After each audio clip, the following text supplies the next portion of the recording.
બંસી night cream, ચમકતી રાતનું રહસ્ય, તમારી ત્વચાને ખાસ બનાવશે.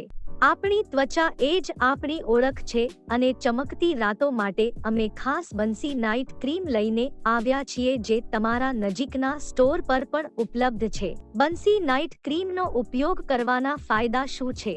આંખો હેઠળના ડાર્ક સર્કલ ગાયબ થઈ જશે, સૂર્યના ફોલ્લીઓ દૂર થઈ જશે, અંડરઆર્મ્સ, પીઠ, કોણી, ગરદનમાંથી અંધકાર દૂર કરે છે, એક સમાન ત્વચા ટોન બનાવવા માટે ખુલ્લા છિદ્રોનું સમારકામ કરે છે, ખીલના નિશાન દેખાશે નહીં, ત્વચાને ગોરી બનાવશે, ચહેરાની કરચલીઓ ગાયબ થઈ જશે, તમારી ત્વચાને ઊંડાણપૂર્વક મોઇશ્ચરાઇઝ કરીને ડાઘ ઘટાડે છે, તમારી ત્વચાને ચમકદાર અને ગોરો રંગ મળે છે. આ બંસી નાઇટ ક્રીમ ગરદનનો કાળો અને મોં પરના પિમ્પલ્સને પણ દૂર કરે છે. ખાસ વાત એ છે કે બંસી નાઇટ ક્રીમ તમારા નજીકના સ્ટોર પર